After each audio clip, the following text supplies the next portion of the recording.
Percy was asleep on his siding and had no idea that Thomas was approaching him.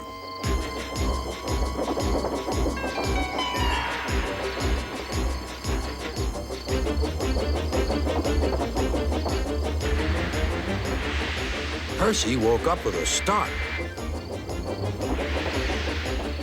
"Help!" cried Percy. "I'm not going to open my eyes until my driver comes." Next morning, the switches were mended and Percy puffed back to the junction.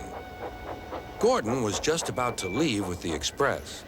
"You'll never guess what I saw last night." Gordon was in no mood for puzzles. "I'm a busy engine. I don't have time for your games. I've seen a huge dragon. It was covered in lights." Gordon snorted. "You've been in the sun too long. Your dome has cracked." When the other engines heard the news, they left too. "Look out, Percy," chuckled James, "or the dragon may gobble you up." "No one believes me," huffed Percy. "Maybe I did imagine the dragon after all."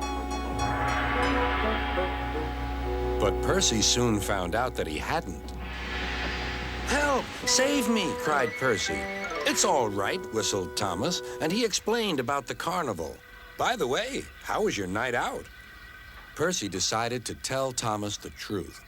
"Well, Percy," said Thomas, "maybe we do get scared sometimes, but if we're not afraid to tell each other, then that means we're quite brave, too."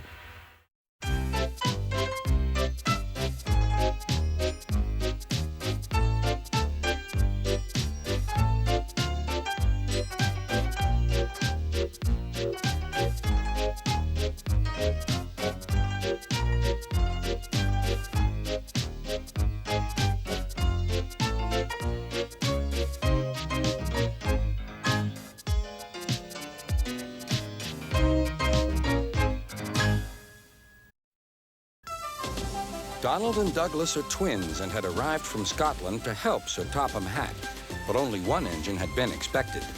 The twins meant well, but did cause confusion. Sir Topham Hatt had given them numbers, Donald 9 and Douglas 10, but he was still planning to send one engine home.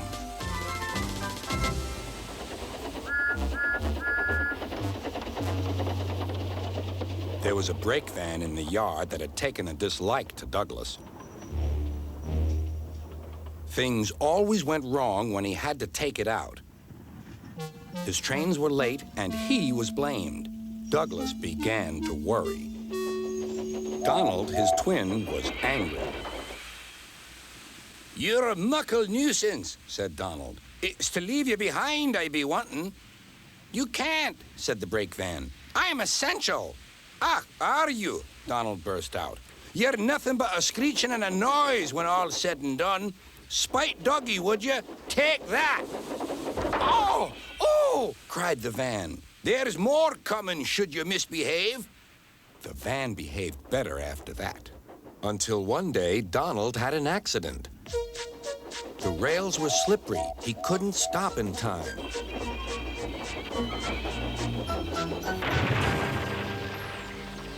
Donald wasn't hurt, but Sir Topham Hatt was most annoyed. "I am disappointed, Donald.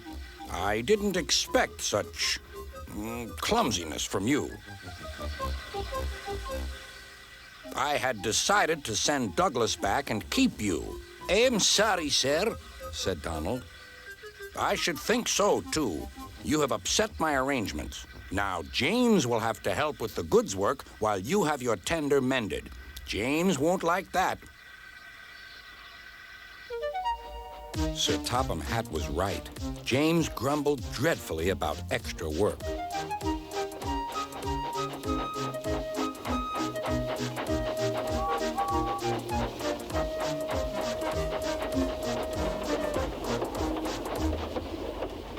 "Anyone would think," said Douglas, "that Donald had had his accident on purpose. I heard tell about an engine and some tar wagons." "Shut up," said James. "It's not funny." He didn't like to be reminded of his own accident. "Well, well, well. Surely, James, it wasn't you. You didn't say." James didn't say. He slouched sulkily away. James is cross, snickered the spiteful brake van. We'll try to make him crosser still. Hold back, giggled the freight cars to each other. James did his best, but he was exhausted when they reached Edward's station. Luckily, Douglas was there. Help me up the hill, please, panted James. These freight cars are playing tricks. We'll show them, said Douglas.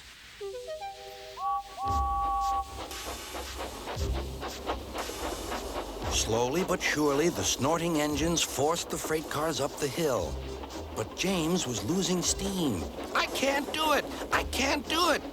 Leave it to me, shouted Douglas. The conductor was anxious. Go steady, the van's breaking. The van was in pieces. No one had been hurt, and soon Edward came to clear the mess. Sir Topham Hatt was on board. I might have known it would be Douglas, he said. Douglas was grand, sir, said Edward. James had no steam left, but Douglas worked hard enough for 3. I heard him from my yard. 2 would have been enough, said Sir Topham Hatt. I want to be fair, Douglas, but I don't know. I really don't know. Sir Topham Hatt was making up his mind about which engine to send away, but that's another story.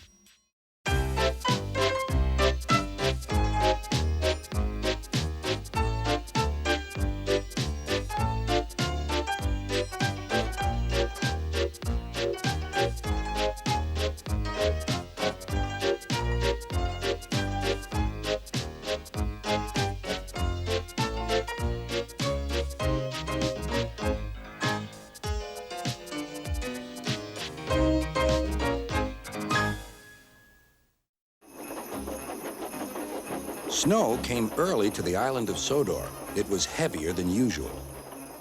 Most engines hate snow. Donald and Douglas were used to it. Coupled back to back with a van between their tenders and a snowplow on their fronts, they set to work. They puffed backwards and forwards, patrolling the line.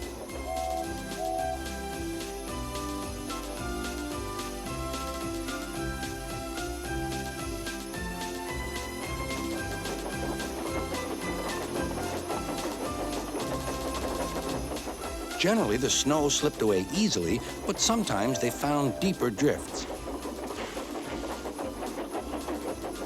Presently, they came to a drift which was larger than most. They charged it and were just backing for another try when... Help! Help! Lost 6, Donald. It's Henry. Don't worry yourself, Henry. Wait a while. We'll have you out. Henry was very grateful. He saw all was not well. The twins were looking glum. They told him Sir Topham Hatt was making a decision. He'll send us away for sure. It's a shame, said Percy. A lot of nonsense about a broken signal box, grumbled Gordon. That spiteful brake van, too, put in James. Good riddance, that's what I say. The twins were splendid in the snow, added Henry. It isn't fair. They all agreed that something must be done, but none knew what. Percy decided to talk to Edward about it. What you need, said Edward, is a deputation. He explained what that was. Percy ran back quickly. Edward says we need a depot station. Of course, said Gordon. The question is, what is a desperation? Asked Henry.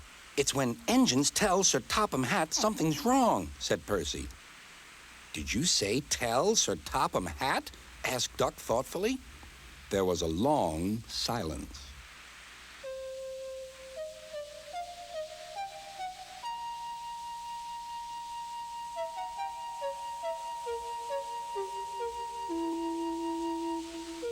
I propose, said Gordon, that Percy be our disputation. Me? Squeaked Percy. I can't. Rubbish, Percy, said Henry. It's easy. That's settled then, said Gordon. Poor Percy wished it wasn't. Hello, Percy. It's nice to be back. Percy jumped. Yes, sir. Yes, sir. Please, sir. You look nervous, Percy. What's the matter? Please, sir. They've made me a desperation, sir. To speak to you, sir. I don't like it, sir. Sir Topham Hatt pondered. Do you mean a deputation, Percy? Yes, sir, please, sir. It's Donald and Douglas. They say, sir, that if you send them away, sir, well, they'll be turned into scrap, sir. That would be dreadful, sir. Please, sir, don't send them away. Thank you, Percy. That will do. Later, Sir Topham Hatt spoke to the engines. I had a deputation. I understand your feelings, and I've given a lot of thought to the matter. He paused impressively. Donald and Douglas, I hear that your work in the snow was good. You shall have a new coat of paint. The twins were surprised. Thank ye, sir. But your names will be painted on you. We'll have no more mistakes. Thank ye, sir. Does this mean that the both of us? Sir Topham Hatt smiled. It means... But the rest of his speech was drowned in a delighted chorus of cheers and whistles.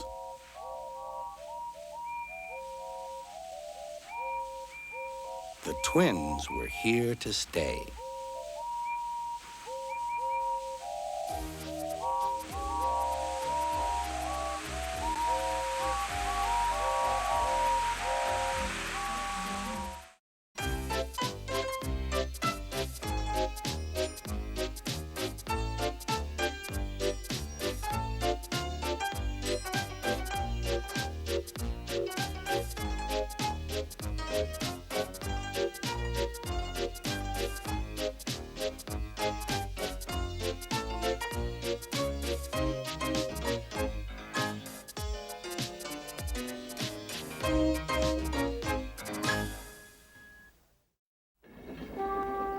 The Island of Sodor had many visitors, and Sir Topham Hatt had scheduled more trains. Gordon, the big engine, had to work harder than ever before. Come on, he called to the coaches. Come on, come on, come on. The passengers rely on me to be on time.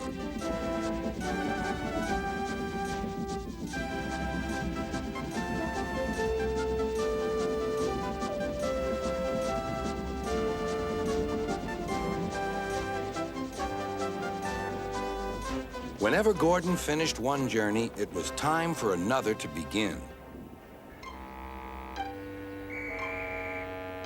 Never mind, he puffed. I like a long run to stretch my wheels.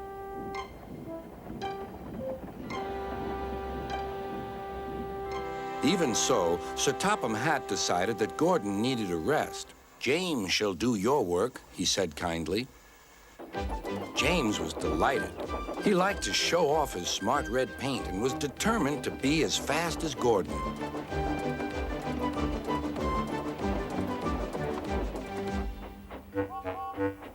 You know, little Toby, he boasted, I'm an important engine. Everyone knows it. I'm as regular as clockwork, never late, always on time. That's me. Says you, replied Toby. Just then, Sir Topham Hatt arrived. Your parts are worn, Toby, so you must go to the works to be mended. Can I take Henrietta, sir? No. What would the passengers do without her? Toby saw Percy by the water tower.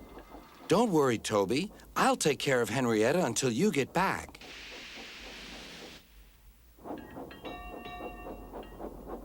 Soon Toby was out on the main line. He clanked as he trundled along. He's a little engine with small wheels. His tanks don't hold much water. He had come a long way and began to feel thirsty. In the distance was a signal. Good, he thought. There's a station ahead. I can have a nice drink and a rest until James has passed. Toby was enjoying his drink when the signalman came up. He had never seen Toby before. Toby's driver tried to explain, but the new signalman wouldn't listen. We must clear the line for James with the express. You'll have to get more water at the next station.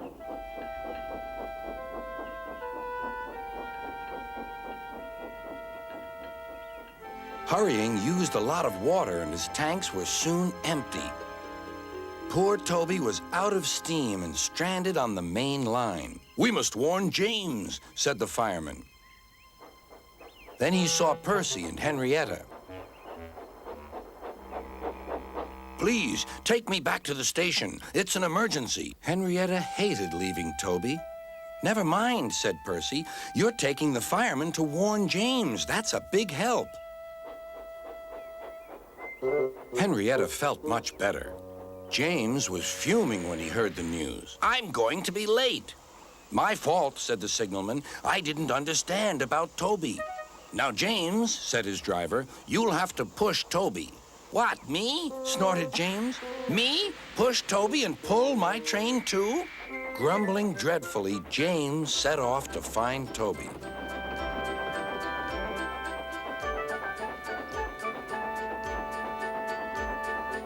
He came up behind Toby and gave him a bump.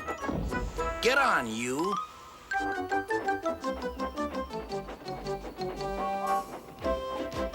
James had to work very hard.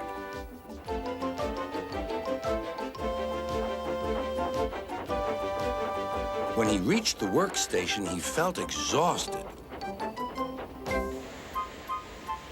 Some children were on the platform. "Coo! The express is late, and it's got 2 engines. I think James couldn't pull it on his own, so Toby had to help him." "Never mind, James," whispered Toby. "They're only joking." "Huh," said James. Toby just smiled.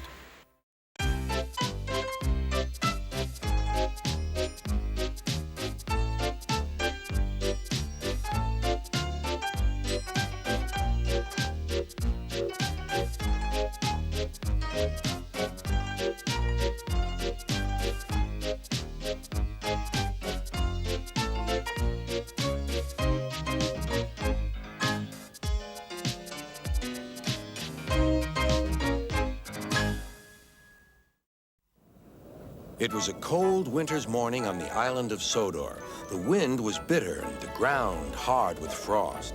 Thomas and Percy were cold and cross. "All I want is a warm boiler," huffed Thomas. "Firelighter knows that. He's late." "He's not late," replied Percy. "This weather woke us up early." Gusts of wind swirled round the shed, tossing flakes of snow toward Thomas. Then they swooshed round Percy, too. "Why don't we talk about something else?" shivered Percy. "Yes," replied Thomas, "like how silly we'll look when our funnels turn into icicles." "That's not funny. Maybe we'll stop feeling cold if we talk about warm things, like sunshine and steam." "And firelighters," muttered Thomas. "Scarves," continued Percy. "Scarves?" laughed Thomas. "That's what you need, Percy, a woolly scarf round your funnel." Thomas was only teasing, but Percy thought happily about scarves until the firelighter came. Sir Topham Hatt was enjoying hot porridge for breakfast. He was looking forward to taking important visitors on a tour of the railway and had pressed his special trousers. "I shall put them in my trunk," Sir Topham Hatt said to his wife, "and change into them just before the photographs are taken." Then he set off to catch his train. Percy was now working hard. His fire was burning nicely, and he had plenty of steam, but he still thought about scarves. He saw them everywhere he went.